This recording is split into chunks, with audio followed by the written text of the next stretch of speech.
Buenas tardes, sean bienvenidos al Ateneo de Santander. Muchas gracias por su presencia aquí esta tarde. También quiero saludar a las personas que están viendo esta conferencia a través de la transmisión en directo en la página web del Ateneo de Santander.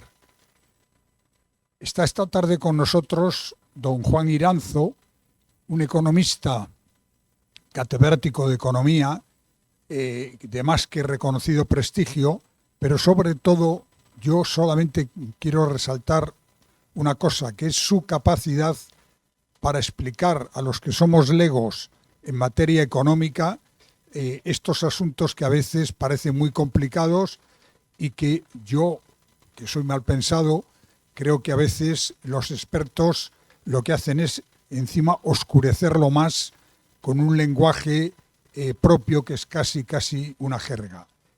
Pero yo espero que esta tarde don Juan Iranzo nos lo explique con claridad.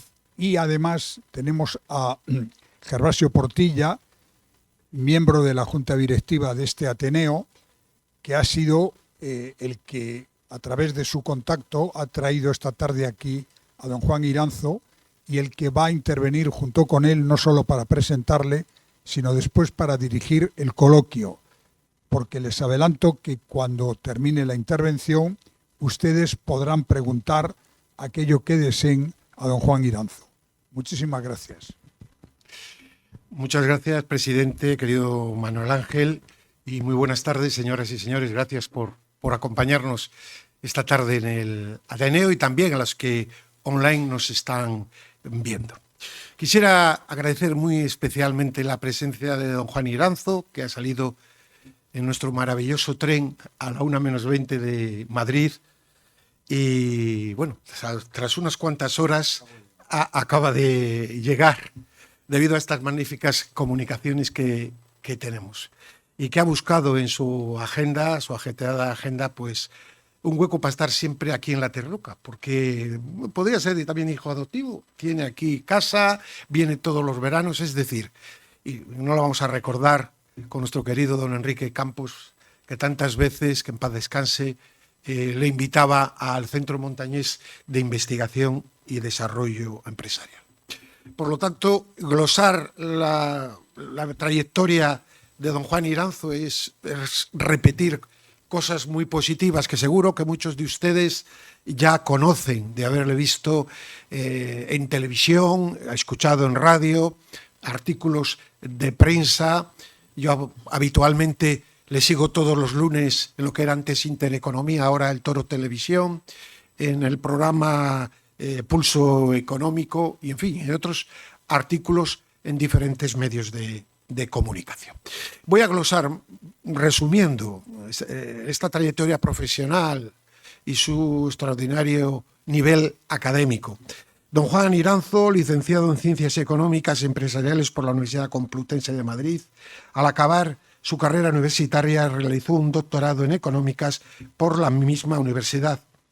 Comenzó su carrera profesional en el mundo económico, donde ha ocupado numerosos cargos como economista, siendo responsable del control de gestión de NUSA, director de Relaciones Externas y economista de la Fundación FIES de la CECA, con el inolvidable don Enrique Fuentes Quintana, director del Instituto de Estudios Económicos, IEE. Posteriormente también fue nombrado director general y profesor de estructura económica en diferentes universidades de España, vocal de la Comisión Especial para el Fomento de la Transparencia y la Seguridad en los Mercados Financieros y las Sociedades Cotizadas de la Comisión Aldama. Es, como decíamos, catedrático de Economía Aplicada de la Universidad Nacional de Educación a Distancia, decano presidente del Colegio de Economistas de Madrid, profesor de CUNEF, académico de la Real Academia de Doctores de España. También ha sido consejero de Red Eléctrica, presidente del Club de Consejeros de España, profesor del Máster Programa Superior en Dirección en Responsabilidad Corporativa y director de Armadata. Con cientos de artículos publicados sobre temas económicos, interviene en diferentes medios de comunicación, como les decía, habitualmente y semanalmente es invitado en Pulso Económico del Toro Televisión, que lo pueden sintonizar si tienen cable o si no en internet, y que les recomiendo para estar al día de las noticias económicas. Y en fin, un currículum que es mucho más largo, pero que yo creo que es sobreabundar en una trayectoria impresionante de don Juan Iranzo. De verdad, querido Juan, gracias por acompañarnos, por habernos dedicado este día aquí en La Tierruca y por estar aquí con nosotros esta tarde, que seguro que nos vas a contar cosas muy, muy interesantes. Muchas gracias, Gervasio. Buenas tardes a todos. Para mí es un enorme honor y satisfacción volver a este Ateneo de Santander, a La Tierruca, como muy bien ha dicho, y por tanto agradezco muy sinceramente a su presidente su invitación y también su introducción, a Gervasio su amable presentación, y es para mí un honor y una enorme satisfacción que también esté la profesora Juaristi, Sofía Juaristi, que es una amiga desde hace muchísimos años. Y como muy bien dices, y siempre lo he dicho, la terminología profesional no la establecemos los profesionales para entendernos mejor entre nosotros, sino para que no nos entiendan los demás. Pero evidentemente, profesor, los médicos estáis a la cabeza, porque cada vez que dais un diagnóstico, lo primero que dice, sobreviviré, y dice, hombre, que estás acatarrado. Pues eso, más o menos. De tal manera que, efectivamente, yo creo que lo importante es que nos podamos entender. Y además ese es un mandato que hizo nuestro padre de la economía, Adam Smith. Teníamos que difundir la economía, porque en el fondo todos somos economistas. De hecho, la etimología de la palabra economía es el gobierno de la casa. Y, por tanto, todos decidimos la asignación de recursos escasos para cubrir necesidades casi limitadas. Insisto, todos somos economistas. Pero dicho lo cual, algunos hemos decidido dedicarnos profesionalmente a esta profesión, que a mí me gusta mucho porque es un ejercicio de suma positiva. Mi memoria de cátedra comenzaba con la siguiente cita. Yo siempre fui un amante de la economía, siempre pensé dedicarme profesionalmente a la economía, pero cuando llegó el momento me di cuenta que era una ciencia muy complicada y decidí dedicarme a la física cuántica, Max Planck. ¿Por qué? Porque él creía en los principios de la termodinámica, que en la economía, que la energía ni se crea ni se destruye, se transforma. Y sin embargo, la gran ventaja de la economía, y todos somos economistas, es que puede ser un ejercicio de suma positiva. Todos podemos salir beneficiados. Y eso es en gran medida parte de lo que voy a tratar de transmitir esta tarde. Porque les puedo asegurar que yo estoy encantado de estar esta tarde con todos ustedes, de estar en el Ateneo, pero estoy muy disgustado del título de mi ponencia. Nunca pude pensar que en el año 2024 pudiera hablar de capitalismo versus socialismo. Y además, ya les voy anticipando que no se trata de una ponencia histórica, que este hubiese sido un sitio también para se trata de una ponencia absolutamente actual. De tal manera que hay que tener en cuenta que cuáles son brevísimamente los conceptos para todos nosotros, para que nos situemos, de lo que es el capitalismo y el socialismo. Pues básicamente desde el punto de vista no político, sino económico, si bien es verdad que con todas las implicaciones políticas que ello representa, el capitalismo defiende la propiedad privada, considera que además es un derecho natural, que por otro lado defiende y considera fundamental la propiedad de los medios de producción, es decir, las empresas privadas, y sobre todo, como mecanismo de asignación de los recursos, considera que el mejor mecanismo que existe para asignar los recursos, es decir, para que el que produce y el que compra se pongan de acuerdo, es el mercado, el libre mercado.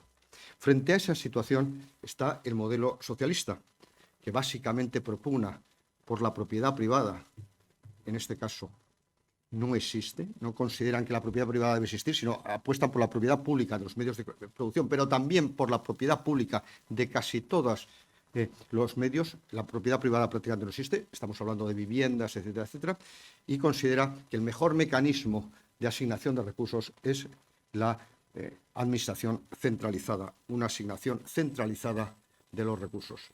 Pues hay que recordar los famosos planes quinquenales, etcétera. Lo que sucede es que ya vamos a empezar a ver un poco, aquí sí, brevísimamente, la historia.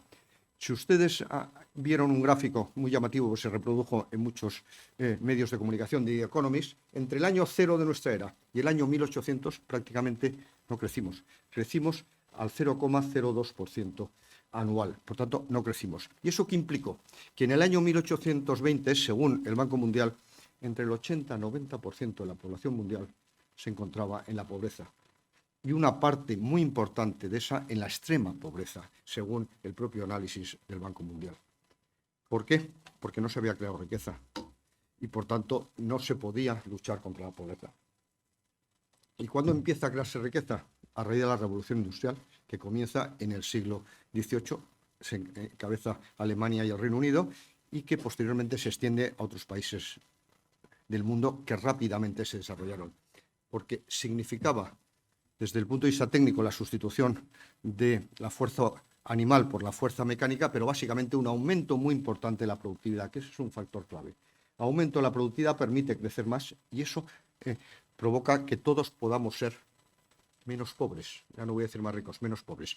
Y de hecho, entre el año 1950 y la actualidad, el ritmo de crecimiento ha sido del 2,1% anual, de una manera volátil, cíclica, pero a nivel mundial. De tal manera que ha sucedido que con un crecimiento exponencial de la población en el año 1990, como consecuencia de ese modelo capitalista, del orden del 35% ya de la población se mantenía en la pobreza, pero se había reducido espectacularmente. Y luego, por otro lado, en la actualidad, evidentemente hay que seguir luchando contra la pobreza, pero frente a los 8.000 millones de personas que somos en el mundo, hay unos 700 millones que hay que tratar de erradicar esa pobreza y que no vivan en la pobreza, pero representan el 8,5%. ¿Qué ha ocurrido también como consecuencia de ese modelo capitalista? Que se ha podido favorecer la investigación, el desarrollo, etcétera, y la esperanza de vida ha aumentado espectacularmente.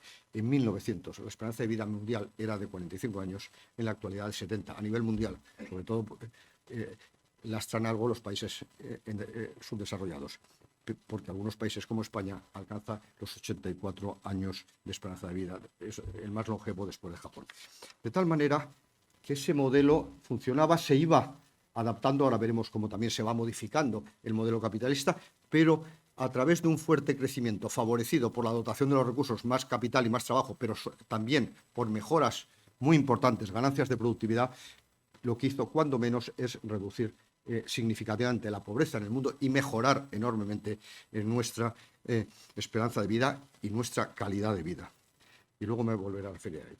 De tal manera que frente a ese modelo, ya no teórico, sino empírico, se desarrolla a raíz de la revolución bolchevique el modelo de socialismo real o comunismo, que básicamente se extiende por una parte muy importante del mundo. Hay que tener en cuenta que nace en la Unión Soviética, pero se extiende a una parte de los países del este, que eran capitalistas, que por otro lado se extiende a Asia, encabezados por China,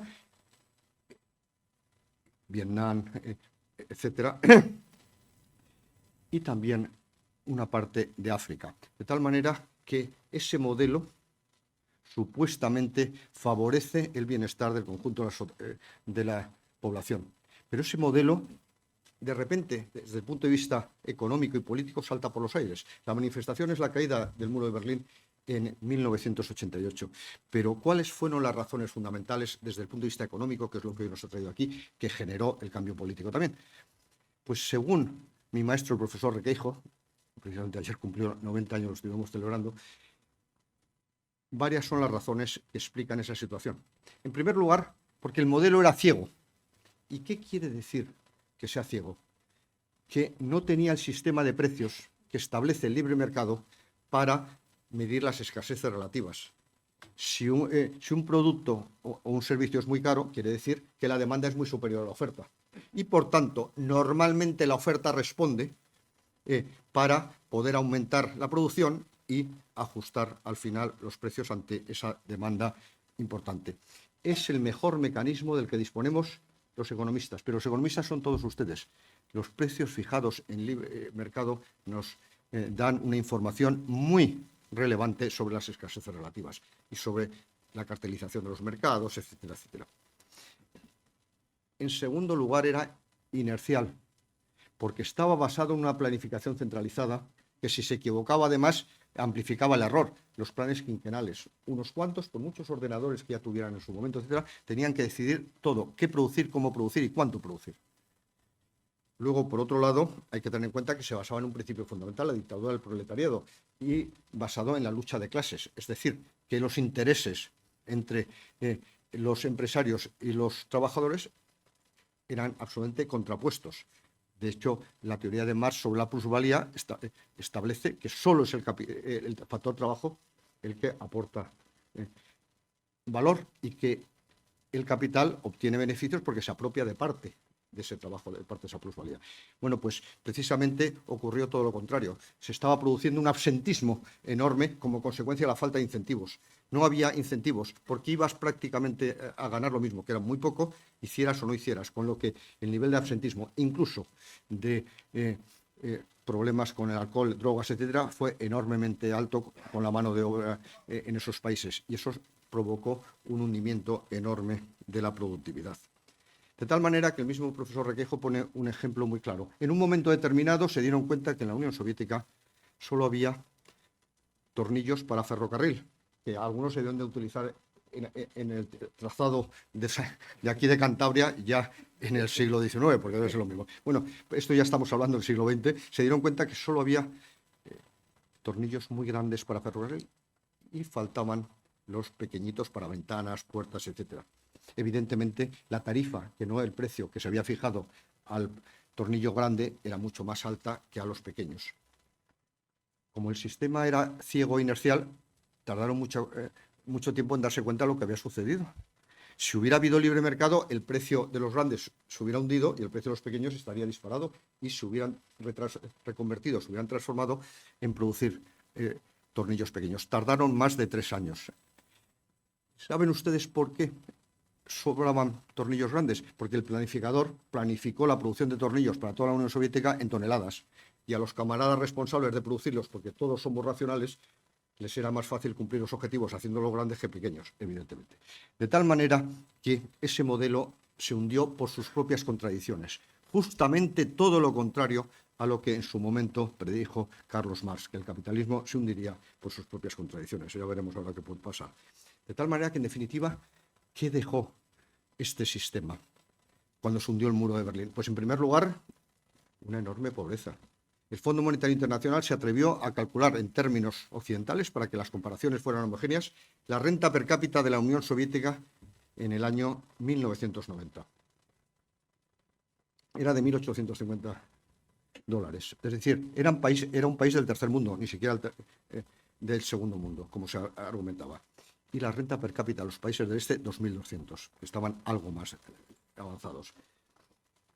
En contra de lo que se ha dicho, quedó destruida una parte de su territorio por contaminación medioambiental, básicamente por las lluvias ácidas, porque la emisión de CO2 tiene sus problemas, que también podríamos discutir luego en el coloquio si les interesa, pero la de SO2 muchísimo más, procedente de la combustión de carbón. Junto con el agua, destruye bosques, etcétera. Todavía una parte de la Alemania del Este no se puede visar. Es el sistema sociopolítico que más víctimas ha provocado. Hay varias estimaciones, se han publicado estos últimos días, del orden de 100 millones de personas, etcétera. Es el que más ha cercenado la libertad y es el que más ha sido defendido por los intelectuales, que es bastante sorprendente, porque, pues, por ejemplo, estos días se vuelve a hablar de algún intelectual famoso como García Márquez, pero es que hay que recordar, yo soy amigo de Vargas Llosa, que Vargas Llosa era comunista y tenía una situación de confortabilidad. Abandonó el comunismo, se hizo liberal, de ahí somos amigos, y le hicieron la vida imposible durante bastante tiempo. De tal manera que era un proceso curioso de contaminación de información, o como ustedes lo quieran denominar. Lo que sucede es que a lo largo de la segunda mitad del siglo XX se va produciendo una cierta convergencia en los sistemas antes del hundimiento del sistema comunista. De tal manera que los países más desarrollados, capitalistas, cada vez van dando mayor prepotencia, mayor importancia, mayor intervención en la actividad económica del sector público, bajo el argumento de corregir los fallos del mercado. Como el mercado es verdad que no es absolutamente perfecto en algunas situaciones, se justifica la intervención del sector público para corregir esos fallos del mercado. Si bien es verdad que James Buchanan en su famosa teoría de la public choice, demostró que los fallos del sector público son mucho mayores. Entre otras cosas, porque argumentaba que en países democráticos parlamentarios, no en otros, no en dictaduras, el objetivo de un partido político, ¿cuál es? Alcanzar el poder. ¿Y cuál es el siguiente objetivo? Mantenerse el poder. Por tanto, lo que necesita es el número de votos adecuados para seguir manteniéndose en el poder o alcanzarlo. ¿Eso qué quiere decir? Que no va a gobernar pensando en el bien común, sino en el bien de sus electores. ¿Eso qué implica? Y ahora ya estamos metiendo términos estrictamente económicos. Que si la mitad más uno de los electores no tiene la mitad más uno de la renta, ¿qué se va a pedir siempre al sector público? Redistribución de renta, claro. Que les quiten a la minoría y nos den a la mayoría, evidentemente. Políticas fiscales, incluso confiscatorias, a las que nos referiremos luego. Es bastante razonable. ¿Qué decía también Buchanan? Que los que deciden las elecciones en los países democráticos más desarrollados somos los mayores, que somos los que más votamos. Por tanto, ¿qué significa? Que desde un punto de vista racional tú lo que le vas a pedir al sector público es más pensiones, más sanidad y más dependencia, no formación ni I+D, evidentemente. Él hizo dos propuestas para limitar esa afirmación que decía que gobernar es gastar. En primer lugar, limitar constitucionalmente el gasto. Cuando Cristóbal Montoro y yo le trajimos a James Buchanan en el año 86, que es cuando le dieron el premio Nobel, vino al Instituto de Estudios Económicos, pues planteó que había que limitar constitucionalmente el gasto o el déficit. No se pueden imaginar ustedes cómo le puso en su momento la prensa española, encabezada por el entonces vicepresidente del gobierno, el señor Garra. Saben ustedes que en la crisis anterior, la de 2008, la mayor parte de los países europeos hicimos esa introducción del déficit estructural en la Constitución. Él, para corregir el asunto de los mayores, introducía otro asunto que nunca llegó a ver, y yo creo que yo tampoco lo voy a ver, pero que es muy atractivo, que piensen ustedes sobre él, que cualquier nacido en el momento de nacer tuviera derecho al voto y que ese voto se ejerciera a través de sus padres. Y de hecho, incluso en Hungría se planteó la posibilidad, y en la República Checa, y básicamente se decía que eran más responsables las madres que los padres, pensando en el bien de los hijos. Por tanto, ya no se estaría pensando solo en el futuro de los abuelos, sino en el futuro de los hijos. Él jamás, insisto, ni yo tampoco lo voy a hacer, voy a cuestionar el sistema democrático liberal parlamentario. De tal manera que, eso sí, bajo el argumento de corregir los fallos del mercado, favorecer la distribución de renta, basado en el principio que acabo de decir, se produce un fuerte incremento del gasto público en la mayor parte de los países, de la presencia del sector público y de la presión fiscal. Y, de hecho, todos nosotros, cuando éramos jóvenes, o muchos de nosotros, leímos el famoso libro Suecia, Infierno, Paraíso, porque en Suecia el paradigma de la socialdemocracia, que era la adaptación del socialismo radical o del comunismo, era una fuerte presencia del sector público en países democráticos, no modificando el modelo y no aplicando la dictadura del proletariado. Asimismo, algunos países comunistas se van adaptando, no porque se haya hundido el modelo, por ejemplo, de la Unión Soviética, porque algunos economistas rusos decían que solo hay algo peor que el comunismo después del comunismo, porque el modelo está destruido. Pero en China, por ejemplo, a través del comercio internacional, a través de sus exportaciones, ha ido introduciendo un cierto modelo capitalista, si bien es verdad que no se ha producido hasta la fecha la transición política que se produjo en España. Yo argumento que el crecimiento y el desarrollo al final produce la democratización de las sociedades, y España fue un ejemplo. Esperemos que en el caso de China solo haya un retraso, si bien es verdad que hay que tener en cuenta que ahora estamos ante situaciones diferentes. De tal manera que, sobre todo a partir de los años 90, el hundimiento del muro de Berlín, por tanto, del modelo socialista más radicalizado, por otro lado, la expansión del crecimiento, etcétera, nos llevó al convencimiento prácticamente que con políticas de liberalización y privatización de las empresas públicas privatización, digo bien, de las empresas públicas, conseguiríamos un modelo que nos garantizaría un incremento del potencial de crecimiento y, por tanto, una mejora del crecimiento y del bienestar.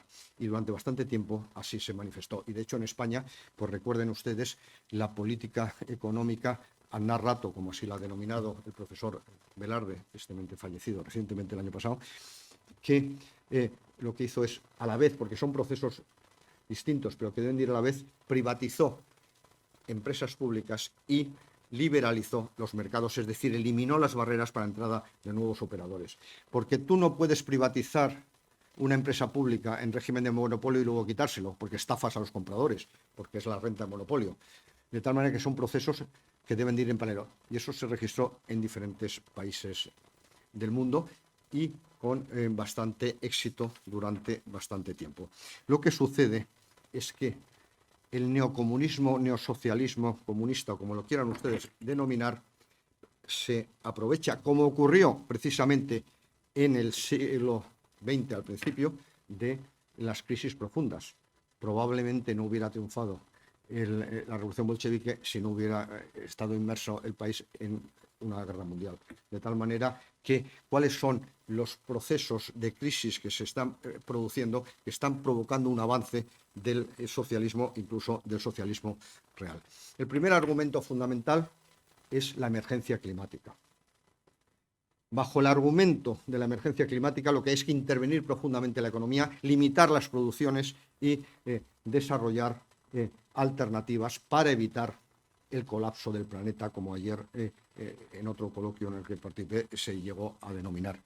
De tal manera que este es el fundamento que ha utilizado en los últimos años, el nuevo argumento que ha utilizado el socialismo o el comunismo para volver a incrementar su intervención, no solo en la actividad económica, sino en la propia libertad de los individuos. ¿Y cuál es el argumento? El argumento fundamental es que se está produciendo un colapso climático. Y la primera pregunta que nos tendríamos que hacer es ¿a qué nos estamos refiriendo? Porque el consenso científico no llega a la conclusión de que estemos al borde del apocalipsis. Llega a la conclusión que desde el comienzo de la revolución industrial se ha producido un incremento de la temperatura media del planeta de 1,1 grados. Eso es lo que se está hablando.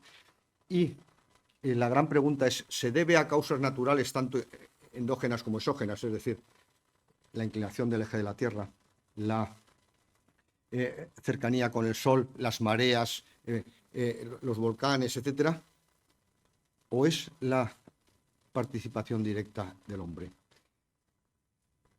Probablemente este último caso es el que menos repercusión tenga. De tal manera que, ¿qué significa desde el punto de vista económico? Desde el punto de vista económico quiere decir que si no podemos alterar el ciclo natural, estamos dilapidando los recursos, que los tendremos que dedicar a invertirlos en acostumbrarnos, en acondicionar el mundo a vivir con un poco más de temperatura. Porque además, ¿cuál es el argumento que se utiliza fundamentalmente, y yo también empleo, para justificar un cambio climático, una elevación de temperaturas por razones naturales? La historia. Probablemente estamos ante el 501 cambio climático de la historia. Al comienzo de la era cristiana, las temperaturas habían subido entre 2,5 grados y 3 de media. ¿Y qué vivimos posterior? Y además había habido precisamente grandes erupciones volcánicas, etc. ¿Qué vivimos posteriormente? Una mini glaciación entre el siglo XVI y el siglo XIX. El Támesis estuvo helado hasta el siglo XIX, que dio lugar, y a Gervasio ese asunto le interesa mucho, a mí también, a posiblemente la aparición del movimiento protestante, etcétera, porque la Iglesia Católica no era capaz de abastecer de alimentos y calentar los hogares de sus feligreses. Bueno, una mini glaciación. Por tanto, probablemente estamos ante el 501 cambio climático. ¿Pero para qué está sirviendo precisamente ese argumento? Para intervenir absolutamente la producción, intervenir nuestras vidas individuales.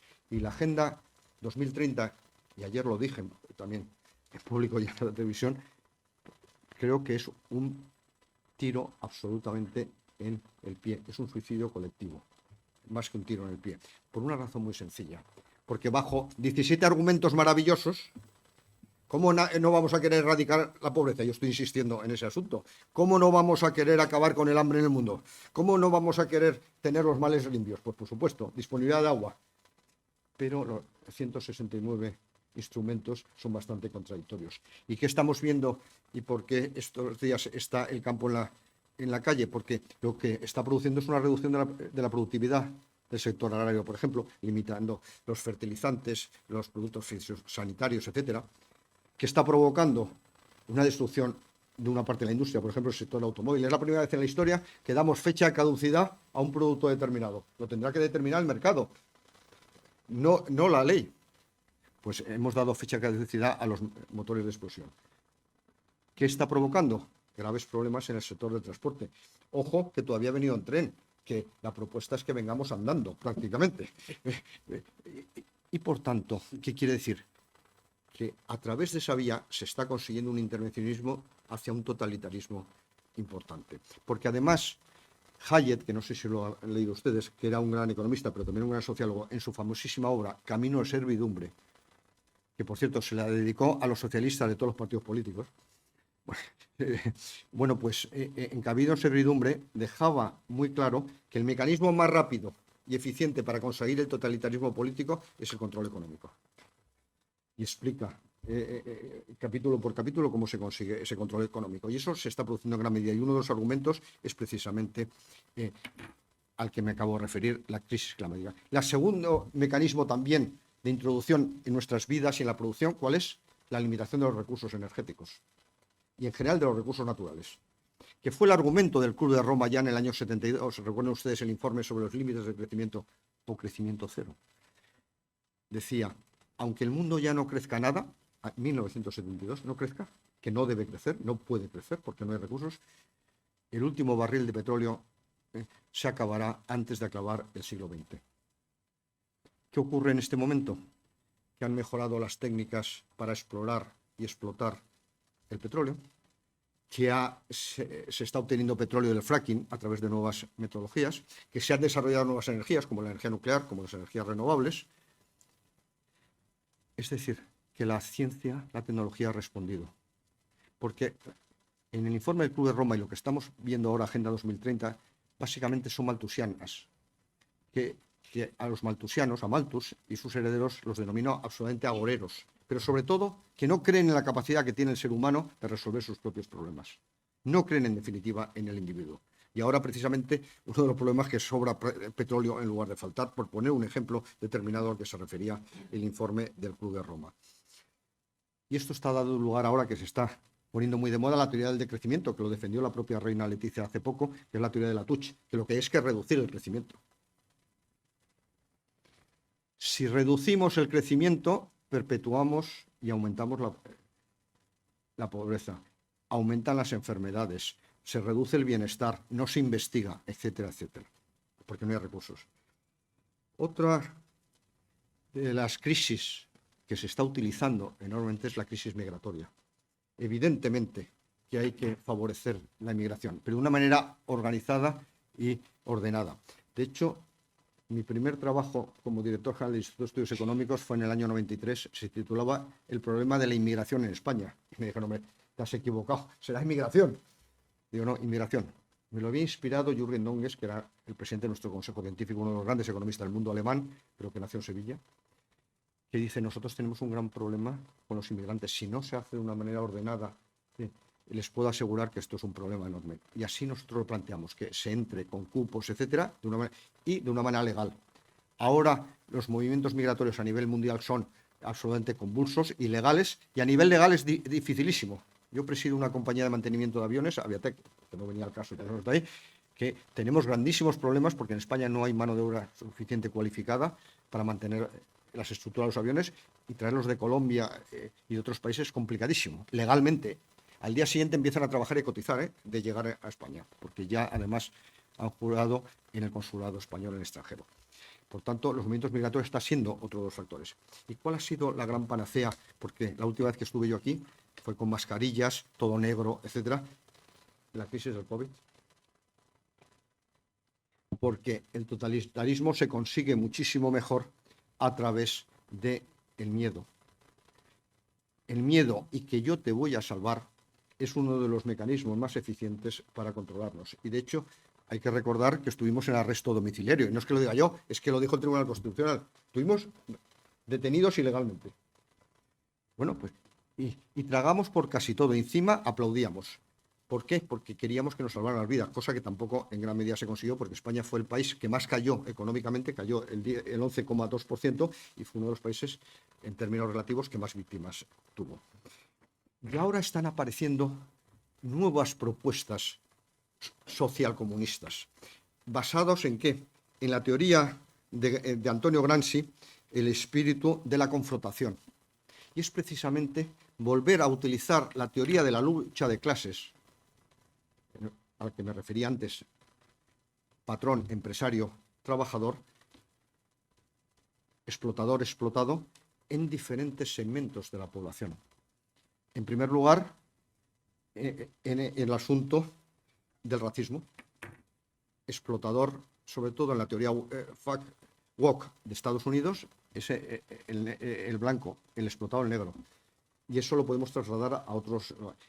En el asunto del feminismo, el explotador es el hombre, la explotada es la mujer. En el asunto del LGTBI, el explotador es el hombre, los explotados, y por tanto vas interviniendo y generando, en este caso, básicamente una serie de concesiones de discriminación positiva que es absolutamente injusta y que también lleva a un intervencionismo estatal enormemente importante para controlar todos esos asuntos. Por ejemplo, ¿cuál es la última propuesta de las universidades americanas? Acaban de cargar a la presidenta de Harvard, que era la que más encabezaba en el movimiento woke, que tenemos que vivir en nuestro entorno, que es la teoría del crecimiento, que tenemos que vivir a 15 minutos de todo. Nuestra casa tiene que estar a 15 minutos máximo de nuestro trabajo, a 15 minutos máximo de los comercios, etcétera, etcétera. Pero ojo, es que no lo decides tú libremente. Te asignan y tienes que pedir permiso para salir de esa zona. Por tanto, volvemos al comunismo absoluto. Es que tienes que pedir permiso y justificar por qué quieres salir de ese entorno. Que eran los famosos pasaportes que ya tuvimos que utilizar algunos durante la crisis del COVID. De tal manera que yo estoy enormemente preocupado porque solo a través de modelos, desde mi perspectiva y justificado empíricamente, capitalistas liberales, ha progresado el mundo, se ha reducido la pobreza, se ha redistribuido mejor y ha aumentado el bienestar. Y en España clarísimamente se están aplicando propuestas de política económica que van absolutamente en la línea que he dicho anteriormente. En primer lugar, está habiendo una política fiscal expansiva alocada. Un incremento del gasto público que yo nunca pensé tampoco que superaría el 52% del PIB. Ahora está en el 51% porque ha crecido el PIB. Nunca pensé que la mitad del Producto Interior Bruto español procediera del gasto público. Y de hecho, el año pasado crecimos al final un 2,5%, básicamente porque la mitad lo aportó el gasto público. De tal manera que ese incremento espectacular del gasto público, entre otras cosas, que es lo que genera y está generando un aumento enorme de la presión fiscal. La presión fiscal en España, medido ingresos respecto a PIB, ha superado el 42%. Pero como en España, del orden del 20%, siendo muy conservador, de la economía sumergida, es el 80% restante los que pagamos esos impuestos. Por tanto, la presión fiscal efectiva es mucho más alta. Somos en este momento, y como además nuestra renta per cápita es más baja que, por ejemplo, la alemana, etcétera, nuestro esfuerzo fiscal es todavía más alto. Son 12 puntos por encima de la OCDE. Yo me atrevo a decir que hemos creado un sistema confiscatorio y, por tanto, que va en contra del principio de la propiedad privada. Cuando le preguntamos del Instituto de Estudios Económicos al Tribunal Constitucional Español qué entendía porque los impuestos fueran confiscatorios, porque saben ustedes que en las constituciones de casi todos los países se establece que los impuestos no pueden ser confiscatorios. Y nos contestó que cuando se quede con el 100% de la renta, para eso no había hecho falta que contestase. Pero en Alemania, que sabían mucho más, porque los economistas asesoraban, el constitucional, por ejemplo, el profesor Donges, que era miembro del Comité de Sabios, y al propio canciller, dijeron, no hay una cifra mágica, pero no parece lógico que nadie dedique más del 50% de su esfuerzo a pagar todos sus impuestos. A partir de ese momento se considera confiscatorio. ¿Saben ustedes, según la Fundación Civismo, cuándo dejamos el año pasado de trabajar para el Estado, la media de los españoles, y empezamos a trabajar para nosotros? El día de la liberación fiscal, como lo denominan, el 13 de julio. Por tanto, más de la mitad del año. En Cataluña el 23. Y eso de media. A ciertos niveles de renta, pues estamos hasta bien pasado agosto. De tal manera que el sistema es absolutamente confiscatorio y, por tanto, va en contra de la libertad. De la libertad de elegir a qué destinas tus recursos. tu esfuerzo. ¿Por qué te lo deciden? Los impuestos además no tienen finalista. Oye, que a mí me parece muy bien, y yo creo que lo hacemos muchos, dedicar a una serie de gastos altruistas, etcétera, pero voluntariamente, no impuesto a través de un sistema confiscatorio que además es normalmente despilfarrador y, ojo, comprador de votos. Aquí metemos clarísimamente al señor Buchanan. ¿Cuál es el objetivo de todo gobierno que intente ser totalitario? Que cada vez más gente viva de él.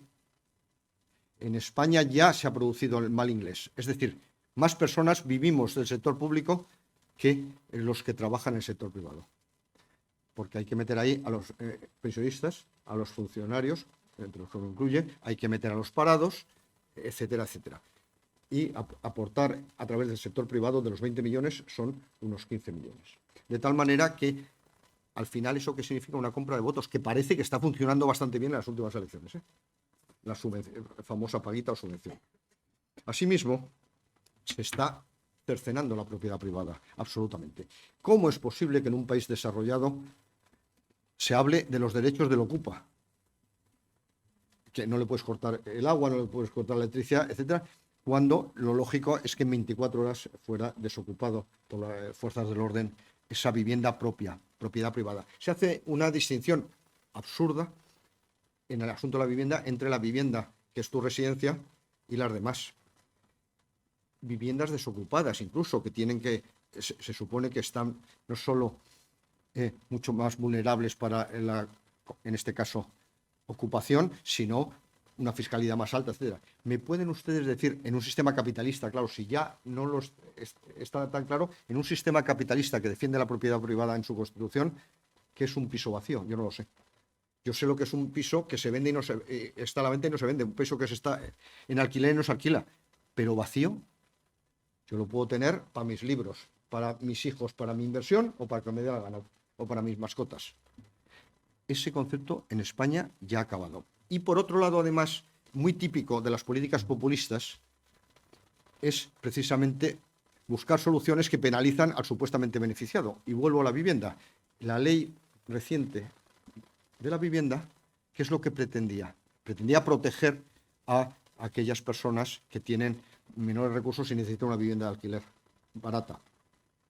Como ha limitado los precios de los alquileres y ahora incluso ha sacado un índice de precios, etcétera, ¿qué ha ocurrido? Que en el último año la oferta de viviendas de alquiler ha caído un 35%, porque entre otras cosas además se da derechos al ocupa. Con lo que se han disparado los alquileres, porque no hay.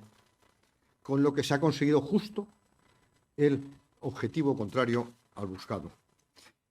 Como también las decisiones para buscar el bienestar del conjunto de los trabajadores de nuestra intelectual, nuestra vicepresidenta del Gobierno, Yolanda Díaz.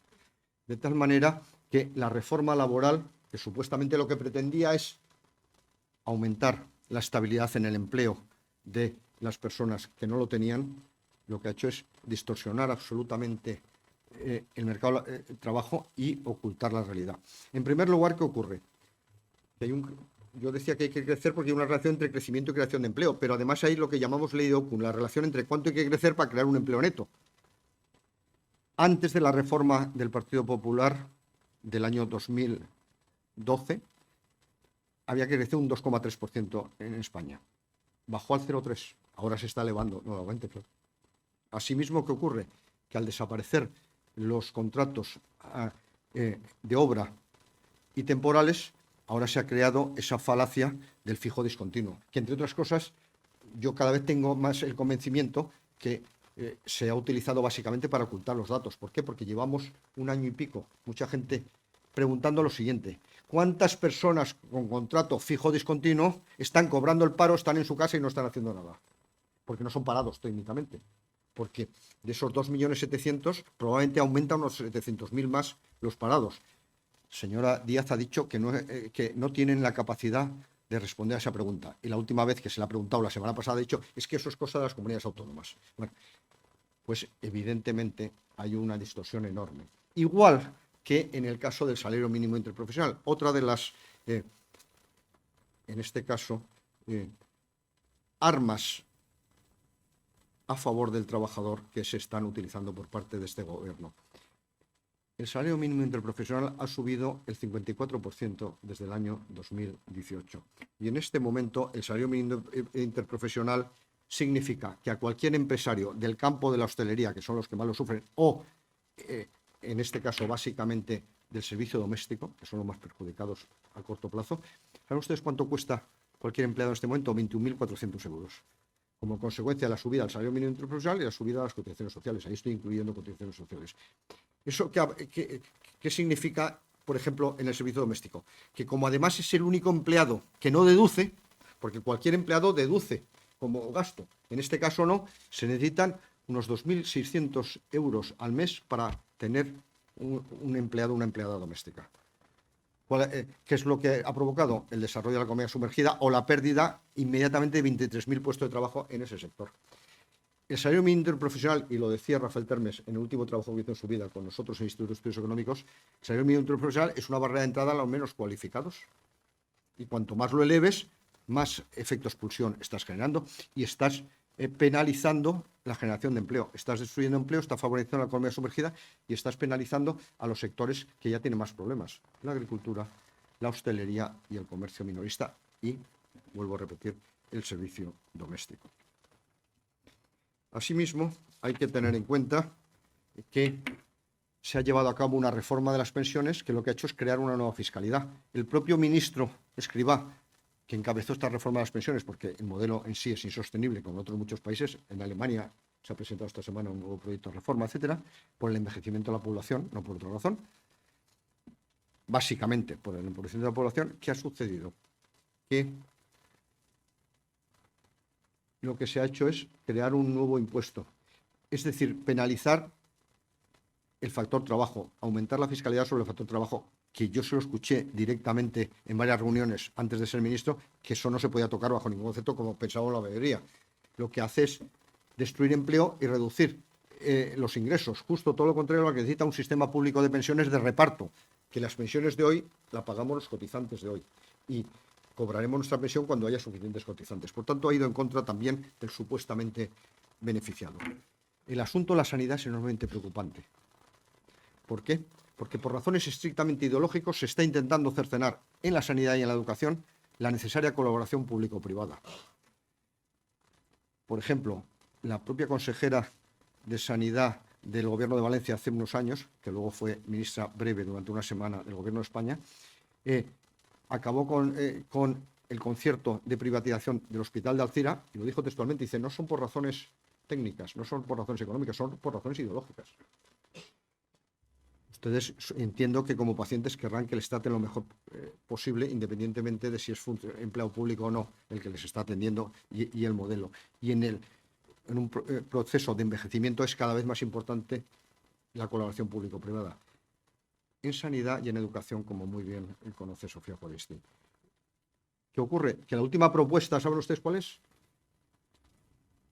Aplicar el 21% de IVA a la sanidad y a la educación privada, a la sanidad privada. ¿Eso qué implica? Que se va a penalizar a los que más utilizan la sanidad pública y la educación pública, porque va a colapsar. Mucha gente va a dejar de tener seguro privado y va a pasar al sector público, colapsará. Y en el caso de la educación, pues algo parecido. Dejará la educación privada, también se intenta eliminar la concertada, se pasará a la pública, con lo que colapsará también la pública, que funciona en muchos sitios magníficamente. De tal manera que nuevamente se conseguirá justo lo contrario a la buscada. Y luego ya hay políticas populistas, estrictamente políticas, que están generando gravísimos problemas. En primer lugar es la política de agua. Sí, el otro día me criticaron mucho un trabajo, un artículo en The Objective que decía que uno de los graves problemas que tiene ahora la agricultura en España, aparte de la Agenda 2030, aparte del salario mínimo interprofesional, etcétera, es la escasez de agua. Es el gran problema. ¿Y a qué se debe? A que se anuló por razones estrictamente políticas el Plan Hidrológico Nacional, que proponía una locura tan absurda, entre comillas, como comunicar todas las cuencas hidrográficas de España. Porque en España no hay un problema de agua, hay un problema de desequilibrio de agua. De tal manera que en este momento tenemos un gravísimo problema de agua que están sufriendo sobre todo los catalanes por falta de ese Plan Hidrológico Nacional que tenía toda la razón del mundo. vamos a cometer un error a cortísimo plazo de una extrema gravedad. Antes decíamos que los recursos energéticos pueden ser más limitados, más escasos y que hay que buscar alternativas. Vamos a cerrar las centrales nucleares españolas. Y además es una decisión de los próximos meses. Si no se cambia inmediatamente esa decisión, es irreversible. Cuando la energía nuclear ha sido ya declarada por la Comisión Europea como una energía verde, que es lo que es, no emite CO2. De tal manera que eso sí se ha producido un milagro comparable al caso de Santiago cuando se cayó el caballo, que ha sido la de nuestra ex vicepresidenta económica Nadia Calviño, que era una gran antinuclear y se ha hecho nuclear en 2 meses al presidir el Banco Central de Inversiones, el Banco Europeo de Inversiones. Curiosamente, ¿por qué? Porque es la gran energía de Francia y sigue habiendo una apuesta. Pero en este momento yo lo único que pido, no que en España haya nuevas centrales nucleares, que necesitaremos más pequeñas de 300 megavatios, no de 900, de seguridad pasiva, son los nuevos reactores. ¿Por qué quiero que se alarguen las centrales nucleares? Y fue una conferencia que di aquí hace 20 y tantos años, fíjense ustedes, en este Ateneo, la primera vez que vine, o más, con Alfonso Álvarez Miranda, que vivía entonces, el presidente del Foro Atómico, que había sido ministro de Industria en 1974. Bueno, pues, ¿por qué? Porque el 75% aproximadamente del coste del kilovatio hora de origen nuclear es la amortización de la inversión en la central. El combustible, la operación y mantenimiento tiene muy poco peso. Por tanto, esas centrales que ya están amortizadas van a producir una energía muy barata. Y ustedes dirán, pero es que no sirven para más tiempo. No es verdad. Todas las centrales nucleares españolas actualmente en explotación, que son PVR o BVR, son General Electric o Westinghouse, se construyeron con una gemela, que la mayoría está en Estados Unidos, para curva de aprendizaje, ir aprendiendo de errores, de problemas, etc. A todas se les ha alargado la vida por lo menos hasta 60 años y muchos 80. Por tanto, esto va a ser otro de los graves errores históricos. Igual que, y volvemos con el agua, es que estamos destruyendo presas, porque es lo que se propone desde el punto de vista medioambiental ecológico y ese decrecimiento y ese intervencionismo en nuestras vidas, que hay que volver restaurar absolutamente los terrenos, y en este caso los ríos. Pero los terrenos, ¿qué quiere decir? Que el Parlamento Europeo también acaba de aprobar que hay que reducir un 40% la superficie de explotación agraria, por ejemplo, y restaurarlo. De tal manera que, en definitiva, lo que estamos es apostando por menos crecimiento, por menos empleo, por menos inversión y, sin lugar a duda, por menos bienestar y menor cohesión social. Porque la cohesión social es fundamental, sobre todo en una economía como la nuestra, que va envejeciendo. El 23% de los españoles en este momento ya tenemos más de 65 años, pero en el año 2050 será el 35%. Pero esto no tiene solución, y ya voy acabando, cumpliendo mi tiempo. Sí, aplicar políticas económicas ortodoxas. No hay que mirar a una brújula, no hay que mirar a una, en este caso, bola de cristal. No. Hay que ver la historia y contrastarlo empíricamente. Y en este sentido, que es lo primero que hay que potenciar frente a lo que se está limitando también, que es el comercio internacional. Hay que potenciar el libre comercio. Porque, como decía David Ricardo, en sus ventajas relativas del comercio, todos podemos salir beneficiados de intercambiar si nos especializamos en producir aquello que tenemos ventajas competitivas. Y eso es lo que hay que hacer. Y por tanto, lo que hay es que favorecer el libre comercio, que ha sido el único mecanismo que hasta ahora ha servido de verdad para desarrollar a los países emergentes que ahora se han desarrollado. India, China, etcétera, etcétera. Por tanto, hay que seguir potenciando, a mi juicio, el libre comercio. En segundo lugar, es fundamental que en España hay otro déficit fundamental, la seguridad jurídica. No podemos invertir, no podemos intentar que venga la inversión extranjera, por eso se hunde si se cambian continuamente las reglas de juego. Inseguridad regulatoria, pero sobre todo si incluso se puede casi hasta volver a confiscar o renacionalizar. A mí me parece una auténtica barbaridad, no cómo se va a financiar la compra de acciones por parte del Estado Telefónica, es la entrada en Telefónica, es que eso es la barbaridad fundamental, la mayor, es la que me parece inaudito, pero es que estamos volviendo nuevamente también a renacionalizaciones y ahí hay una inseguridad jurídica enorme, porque al final lo que iba a entrar es inversión extranjera, que podríamos discutir ahora a veces, bueno, pues al final lo que entra es el Estado. Asimismo, hay que liberalizar el sector inmobiliario, que es la única forma para que mejore la situación y se favorezca a los más desfavorecidos. ¿Saben ustedes quién hace 2 meses ha liberalizado los alquileres? Milei. ¿Saben ustedes qué ha ocurrido? Que ha aumentado la oferta enormemente porque da mucha seguridad jurídica y han bajado un 20%. los alquileres, obvio. Asimismo, hay que garantizar la sostenibilidad del sistema de pensiones. Y en este sentido entiendo que hay que retrasar la edad de jubilación, entre otras razones, y yo creo que además, no solo por razones económicas, sino también por razones sociales, hay que favorecer, y voy concluyendo, la colaboración público-privada, sin lugar a duda. Eso es fundamental para que de verdad funcione la sanidad y la educación. Y luego, por otro lado, hay que conseguir, por último, un desarrollo sostenible, como un equilibrio muy difícil y necesario entre crecimiento económico, cohesión social y protección del medio ambiente. Si incides en exceso en uno de los vértices, el modelo colapsa y se está incidiendo en el vértice del medio ambiente. Pero no solo el modelo colapsa, sino que lo que más me preocupa a mí es que colapsa también la libertad individual. Muchas gracias.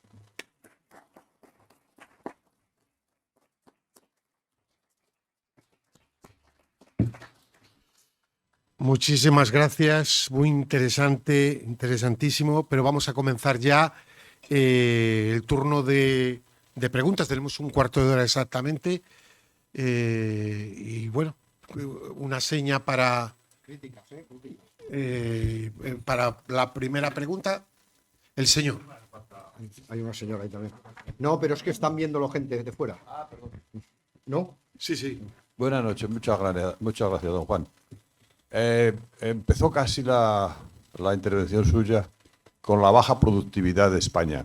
¿Nos podría decir algunas pistas de por qué se produce esta baja productividad en España con relación a toda Europa? ¿Alguna pista? No todas, porque serán muchas. Muchas gracias. Pues en concreto, desde el año 2018 al 2023, la productividad en España, como muy bien ha dicho usted, ha caído un 4,7%, en Europa ha subido un 4% en ese mismo periodo. Y básicamente, ¿por qué es? Porque se está reduciendo la inversión tecnológica, porque no se han utilizado adecuadamente los fondos europeos que en teoría iban a mejorar la productividad mediante la introducción de la economía digital en las pymes, porque se está limitando la capacidad de generación de producto, entre otras cosas, limitando ahora el horario comercial, etcétera. Pero básicamente la productividad está bajando porque la educación no es suficiente. En este momento no hay mano de obra cualificada suficiente para atender, para ocupar los puestos de trabajo que ahora se necesitan. Y luego también es verdad que hay sectores cuya productividad es mucho más difícil que mejore. Básicamente el sector de la hostelería y servicios, el sector del comercio minorista, etcétera, en el que somos bastante intensivos. Pero evidentemente habría que hacer un gran esfuerzo, como muy bien dice usted, para mejorar la productividad, porque si no vamos en ese sentido a un crecimiento cada vez menor y perdiendo competitividad respecto a otros países. Completamente de acuerdo. Hola, buenas tardes. Primero quería decir ha hecho un relato usted histórico hablando de la Unión Soviética. Yo he leído Karl Marx, he leído El Capital, y en ese libro detalla lo que es la fuerza de trabajo, las horas que un obrero tiene que hacer para ganar su salario, y todo lo más es lo que da al capital. Se necesita el capital en nuestra sociedad, porque es así, el capital siempre ha existido. Lo que pasa, yo pienso que el capital perdón, es que soy francesa, Bueno. Y he vivido en Francia. Y, a ver, lo que pasa es que el capital no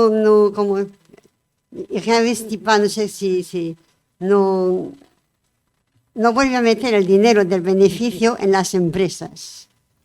Es lo que quería decir. Otra cosa, usted viene a decir ahora que hay que alargar el tiempo de trabajo y la jubilación, retrasar la jubilación. En Francia han intentado hacerlo más de una vez, hemos dicho que no.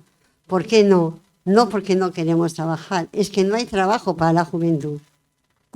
Si a mí le libre-échange, la libertad de las empresas. ¿Cuántas empresas españolas están en China, están en India, trabajando, explotando a la gente allí? Y aquí no hay trabajo. Aquí traemos mano de obra extranjera para trabajar. Y las aceptamos porque es así, porque no es la humanidad. Pero hay muchas cosas en el capital que son contradictorias. El salario mínimo en Francia está en 1000 y pico euros. Aquí está tirado. No, está en 1.260 si Sí. tenemos en cuenta las 12 porque Vale. es 14 pagas. Vale, pero a ver, 1.134. si estamos en Europa, cuando hemos hecho la Europa, ¿por qué no hemos hecho una Europa social? La Europa de los trabajadores y no el social en una Europa del capital. Aunque el capital tiene que existir. Un patrón en una fábrica siempre debe de haber un jefe arriba. Pero puede haber jefe que se relaciona con los obreros y todos vivimos en bien, o hay el explotador. Y eso es el problema que tenemos, que es el capital no redistribuye el dinero que gana. Y lo de la inmigración y lo de la agricultura. En España tenemos en Murcia agricultura a outrance, o sea, mucha. Ahora yo he visto hace poco que vendían fresas. Estamos en el mes de febrero, ¿por qué hay fresas? Vienen de Marruecos, vienen de Chile, vienen no sé dónde. Yo no necesito comer fresas en el mes de febrero. ¿Y a qué precio me lo venden? Todo eso es ilógico. La fresa necesita agua. Si no hay agua, ¿por qué hacemos fresa? Pensar. Gracias. Muchas gracias. Me está pidiendo otra conferencia, pero básicamente la clave es crecer de una manera sostenida y sostenible. Y ahí es cuando se generan muchos de los beneficios o se limitan muchos de los problemas que usted está poniendo de manifiesto. Pero ¿por qué comer fresas supuestamente fuera de temporada y con producciones de cualquier lugar del mundo? Primero, porque tengo el derecho y la libertad de decidir mi consumo y que no me lo impongan, que es lo que se está produciendo ahora. Y en segundo lugar, los empresarios tienen su derecho y libertad cumpliendo las leyes de producir lo que quieran y donde quieran. Y por tanto, eso aumenta el valor enormemente, porque ¿qué quiere usted? Que no produciendo en otros países emergentes se les limite su capacidad de desarrollo, porque precisamente esos países lo que están especializados en producción agrícola. Lo que no puedes es lastrar mediante imposiciones solo a las producciones europeas, en este caso agrícolas, limitarles por la Agenda 2030 sus características de producción. Pero claro que hay que competir porque de eso salimos todos beneficiados. Los productores de fresas y los consumidores de fresas, por poner un ejemplo concreto. En segundo lugar, respecto al asunto de las pensiones, ¿saben ustedes cuánto vivimos? 725.000 horas, que son 84 años, puesto en horas. ¿Saben ustedes de esas 725.000 horas hasta ahora? Porque el año que viene a lo mejor trabajamos menos. ¿Saben ustedes cuántas trabajamos? 56.000, que son 35 años, con la jornada laboral. Con el 8,5% de tu vida es imposible mantenerte tú toda tu vida y 1,1 persona que nunca ha trabajado. Por tanto, pues algo habrá que hacer, porque yo lo que no quiero es que quiebren el sistema de pensiones, que quebró en Holanda para no ir tan más lejos. O sea que eso es lo que hay que evitar. Hay que enfrentarse a la realidad para evitar el colapso. Luego, por otro lado, ¿qué sucede? Que las condiciones de trabajo ahora son muy diferentes al pasado, por tanto, trabajos con gran desgaste físico se han ido reduciendo. Ahí probablemente sí que podemos anticipar, pero es que en Francia han hablado ustedes de jubilar a los 50 años, es que eso no hay que lo aguante para los camioneros, por ejemplo. Eso es imposible. Luego, por otro lado, hay que tener en cuenta que el jefe no es el empresario, El empresario es el que destina sus recursos y capta recursos, el que destina su esfuerzo a un proyecto, el que se va a la cama con los problemas, No es el jefe por muy alto directivo que sea.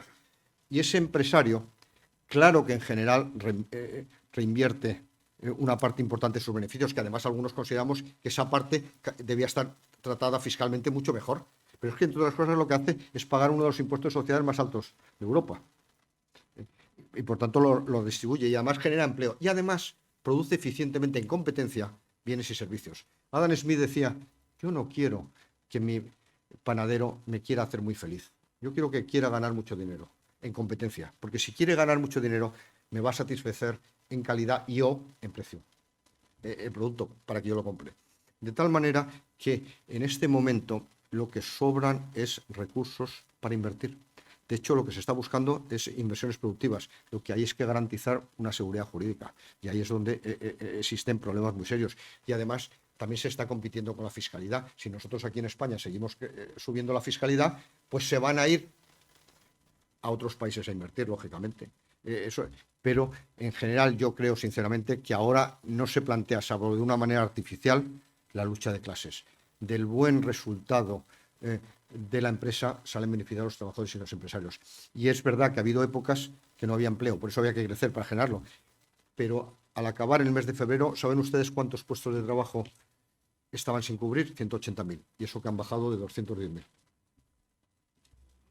Por falta de cualificación o por coste-oportunidad, porque con la subvención no te interesa trabajar. Claro, es bastante sorprendente. Pues vete al extranjero, porque la productividad... Pues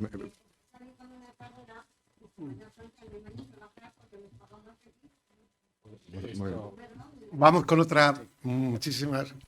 Vamos con otra. Gracias por la conferencia y por estar aquí difundiendo el conocimiento sobre la economía, ¿no? Muchas gracias. Esto, bueno, parece, a mí me resulta evidente, después de años, siempre uno tiene una buena voluntad y decir hay que repartir la riqueza y estas cosas, ¿no? Pero parece evidente que lo importante también es generar riqueza. Si no hay riqueza, no repartimos nada. Y solo con el objetivo de repartir, pues puede que no haya nada que repartir. Es el empobrecimiento asegurado, ¿no? Y parece evidente que para generar esa riqueza, lo más adecuado es el mercado, porque es un sistema inclusivo de las decisiones de todos los participantes de una sociedad. Todos tomamos decisiones sobre la economía, mientras que un sistema centralizado o menos de mercado lo que hace es excluir a mucha gente de las decisiones económicas. Y siempre la aportación y la inclusión genera más riqueza porque además se aporta creatividad y se toman entre todos las decisiones. Pero sigue habiendo todavía este concepto de que hay que trasladar la capacidad de decisión individual a una autoridad y quitárnosla a nosotros para trasladarla a una autoridad que es la que nos protege y las que toma decisiones en beneficio nuestro. Y esas decisiones, al final, claro, lo que ha pasado con las economías centralizadas y lo que sucede en los países donde la capacidad individual se restringe, pues que hay más pobreza, ¿no? Pero todo esto está muy bien y el conocimiento de la economía puede estar demostrado, pero el problema es que la sociedad y la población vota lo que vota, ¿eh? Y para votar eso, lo que hacen los partidos políticos, y claro, si aquí se le pide algún tipo si se dice, oye, hay que hacer una política responsable, esto la gente dice, no, si a usted le ofrecen más pensión, pues va a votar al que le ofrece más pensión. Si a usted le ofrecen no trabajar y darle más dinero, pues la gente vota a quien ofrece no trabajar y dar más dinero. Y entonces este es el problema, ¿no? ¿Y cómo se va a corregir esta disonancia entre lo que es el interés, que en el fondo es el interés de todos, de que se cree riqueza, frente a decisiones y votos por un sistema que lo que va a hacer es crear más pobreza? No entiendo cómo la democracia puede resolver este problema. Y además, estoy completamente de acuerdo con usted, evitar un suicidio colectivo. Pero básicamente, una parte muy importante de la sociedad española, porque los españoles, igual que los franceses, son muy estatalistas. De hecho, en el Instituto de Estudios Económicos hicimos hace muchos años una encuesta, que ahora creo que sería todavía peor, sobre qué le pedían al Estado. El 94% las pensiones, el 90% la sanidad, el 80 y tantos % la educación. Pero es que el 19,5% le pedía que le resolviera su problema de soledad de pareja. No doy ideas porque igual crean una agencia matrimonial pública, ¿eh? Y también que el 17% pagase los impuestos. Por tanto, en España y en algún otro país situamos al Estado como un ente intermedio entre Dios y la tierra, lo que es un gravísimo error donde los haya. En segundo lugar, tenemos miedo a la libertad. Y en muchas ocasiones preferimos que decidan por nosotros. ¿Por qué? Porque si tú eres libre en tomar tus decisiones, te puedes equivocar. Y el miedo a la libertad existe bastante en las sociedades poco avanzadas y poco formadas. Y eso también es enormemente peligroso. Y luego, como muy bien ha dicho usted, es que Buchanan se ha quedado a vivir en España. James Buchanan. Es decir, yo di una conferencia que se llamaba así. ¿Por qué? Porque evidentemente se están comprando votos, como él denominaba continuamente, efectivamente, a través de diferentes mecanismos. Pero si es que, ¿qué sentido tiene lo de la ayuda a comprar a ocio los jóvenes, etcétera, etcétera? Eso, una compra de votos de libro, ¿o no? Los famosos 400 euros, etcétera, etcétera. Los diferentes subsidios. Claro, claro. Tenemos que romper.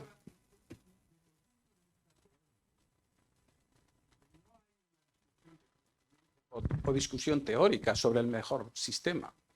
De lo único que se discute es quién tiene el poder y cuáles son los mecanismos para conseguir el poder. Y el mecanismo para conseguir el poder es ofrecer lo que no se puede conseguir. Eso es. Claro, eso es.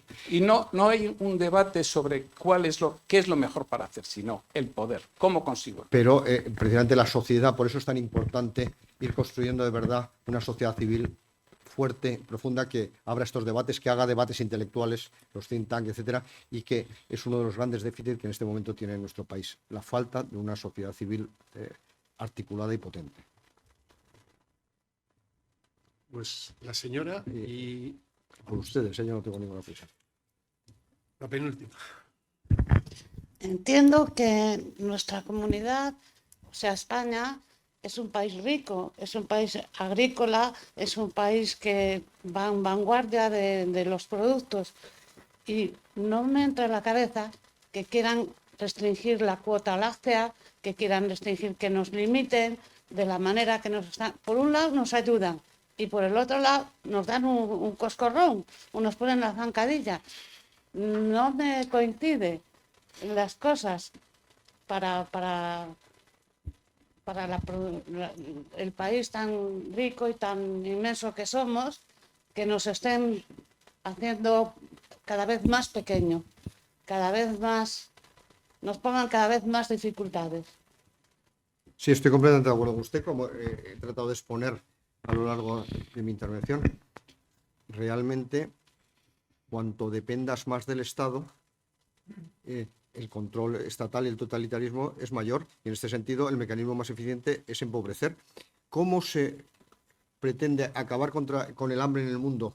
Como muy bien dice, y estoy completamente de acuerdo, uno de los objetivos de la Agenda 2030, y prohibir y establecer mecanismos para que se reduzca la productividad por hectárea, para que se retiren hectáreas del mercado, etcétera, es un contrasentido, salvo que al final busques otros objetivos. Y lo mismo está ocurriendo no solo con la agricultura, con la industria, sector de automóvil, que éramos líderes, y en Alemania está en una profundísima crisis por el sector del automóvil, básicamente, y es el país que ya empieza a sacar la cabeza, dice, se ha acabado de decir que el último motor de explosión se producirá en el año 2035. Ya veremos, y eso hay que eliminarlo inmediatamente. ¿Por qué? Porque yo creo que vamos ante esa supuesta emergencia climática a un suicidio colectivo en forma básicamente de totalitarismo. Pero esa es mi opinión muy personal, que he tratado en cualquier caso de justificar con lo que está ocurriendo.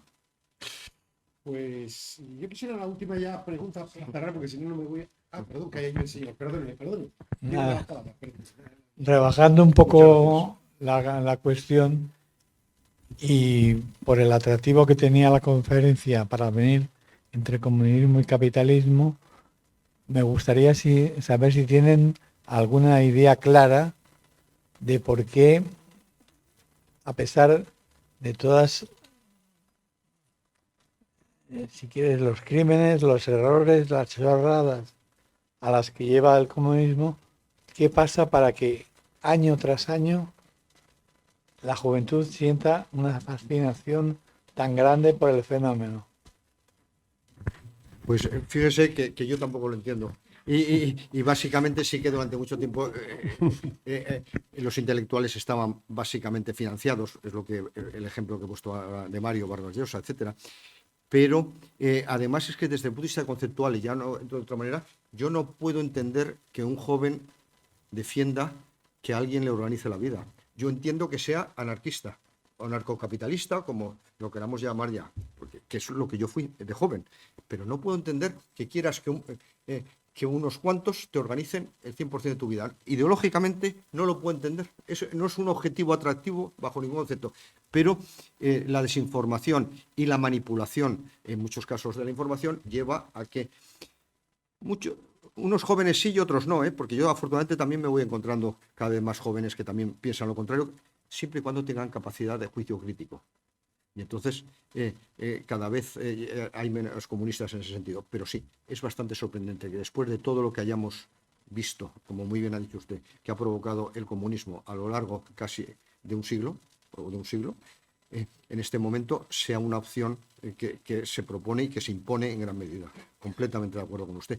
Y la justificación me cuesta entenderlo. Muy brevemente, porque ya estamos fuera de tiempo, pero no me quería quedar con el problema de la inmensa deuda, ¿no? He escuchado ya ayer, ya hay muchos economistas que lo están diciendo. A mí me preocupa muchísimo esta provocación de la deuda. Es decir, parece que hay un interés, o por lo menos yo lo percibo así, de generar una deuda tan inmensa en el mundo que se haga incontrolable para luego tener un pretexto de tomar decisiones precisamente en la dirección de la que está hablando, totalitarias. Desde la moneda digital, el reseteo económico, el acabar con los apuntes contables. Es decir, la libertad, la libertad del ser humano, en definitiva. A mí me preocupa.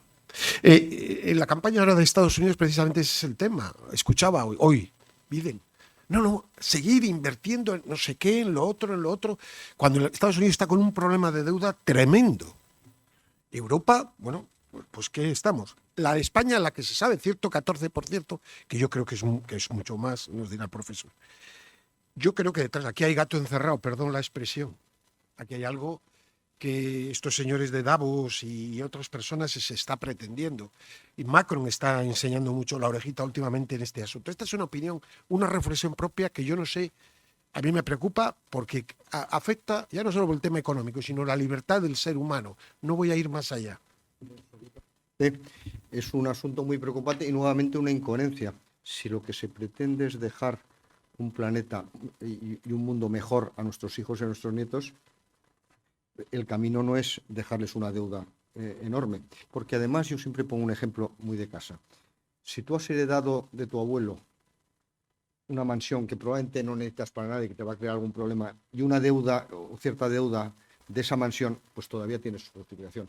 Pero si tu abuelo decidió conocer el mundo, vivir a cuerpo de rey y te ha dejado a ti la deuda que pensabas de tu abuelo, que era un sinvergüenza, pues evidentemente es una carga intergeneracional inadmisible desde el punto de vista moral y ético. Inadmisible. Estamos dejando a nuestros hijos, nietos y bisnietos más impuestos, menos crecimiento, menos bienestar, por supuesto. Por tanto, ya de partida es un gravísimo problema que hace que la mayor parte de la deuda hoy por hoy sea perpetua. ¿Cómo se puede? Porque nunca se va a amortizar, se va a ir refinanciando. Pero que podría dar un momento, como ocurrió en Chile en su momento con las pensiones, que se puede expropiar. Y nuevamente sería una bofetada a la propiedad privada, porque una parte fundamental de esa deuda está en fondos, está de tal manera que desde el punto de vista político también se puede utilizar. En Chile fue una catástrofe. El ministro de Economía francés esta semana ha dicho, bueno, ese dinero de ahorros que está inmovilizado se podría utilizar. Por ejemplo, está habiendo un ataque permanente a la propiedad privada y a las decisiones libres individuales, completamente. Pues muchísimas gracias por haber estado, ha sido interesantísimo. Gracias por haber estado aquí, a los que han estado online, por supuesto, y muchísimas gracias a don Juan Irán.